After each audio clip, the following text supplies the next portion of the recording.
What's going on YouTube? It's GadgetsBoy and welcome to another episode of Tech Discussions. I think this is the third one now, although yesterday's one was not that techy as such, but it was still tech related. It was a nice weather and everything, so I enjoyed the day yesterday. So this discussion is a question from Ben Stubley on Twitter. So his Twitter name is D900man, so give him a follow, guys. He asked me what would I go for, the S4 or the iPhone 5, and at first, straight away I thought this was an easy one, because I'd straight away perhaps say S4, but that's based on just technical specifications and what's on paper. So on paper the S4 is obviously a lot better than the iPhone 5, so you got things like better pixel density, you got faster processor, you got better camera, you got larger display, so if you play games or watch movies a lot, S4 is perfect for that. And the thing is, when you look at the aesthetics, the sort of build quality of both devices, so the S4 is all plastic and the iPhone 5 is aluminium. So when you look at both handsets, you think, okay, iPhone 5 obviously got better build quality, but then the S4, when you think about the way that you can take the back cover off and then put up to 64 gig of extra memory into the device without having to pay any extra just to have a 32 gig iPhone, for example, or 64 gig iPhone, then you sort of think, okay, obviously the S4 is better in that sort of situation. And the cost of buying a 64 gig micro SD card is next to nothing now if you look on Amazon or even on eBay. So in this sort of situation, hands down, I say S4.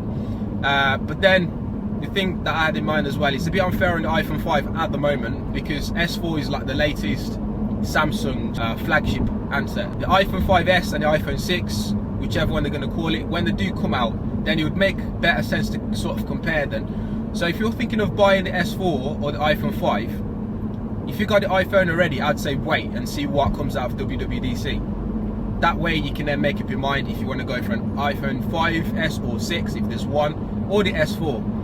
And when you put the comparison into perspective as well, there's also the HTC One. You gotta remember that. So it's not just the S4 as well. You gotta bring HTC One into this sort of situation and think, okay, which one should I go for? So again, it's two ultimate things that they all drill down to. What do you want? Build quality, screen size. Do you want better camera? Do you want the ability to expand the memory size?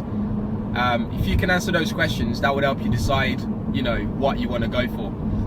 Some people say obviously the processor speed is faster on the S4, but what you got to think of is when it comes to iOS and iPhone, the way they manage the memory and the processor is a lot different. So although the processor speed is not as fast as the S4, but the iPhone 5 doesn't need that much processor speed to run smoothly, run the apps smoothly and things like that, unlike Android, where some apps just needs that to be able to run completely smoothly. So but that's my answer for that. I'd say S4, otherwise answer those questions and then decide what you want to go for. I hope that sort of helps and that's not just like made it even more confusing. In other news, there's a Nokia Lumia 928 sort of leaked online. It was leaked on a billboard before, but then there's more information that came out in some magazine. I saw it in Engadget today. It's on GadgetsBoy.co.uk as well, so do check it out. The thing with that one is you'll be interested to see what Nokia's going to do with this one in terms of build quality. They're going to try and match up with what we've got in the market today, like the HTC One, which has excellent build quality. So we're going to see what comes out of that. There's an event in London on the 14th of May. I'll be there, so do stay tuned for coverage on that. Also, we got in today the Blackberry Q10, so I'll be unboxing that today, so do check the channel out as well, and on Twitter GadgetsBoy for the unboxing for that, and sort of like first look video of that as well. So that's the tech discussion for this week, well, for today rather than this week, ignore that. If you have any questions, do hit me up on Twitter. Otherwise, there's an email, discussions@gadgetsboy.co.uk, or leave a comment and I'll try and answer that in the next tech discussion that we do go through and have a chat about that. But do let me know, guys, S4 or the iPhone 5, what would you go for and why? Leave a comment below. Make sure you subscribe as well, give it a thumbs up if you like this, and yeah, I'll see you all, guys, in the next video. Peace.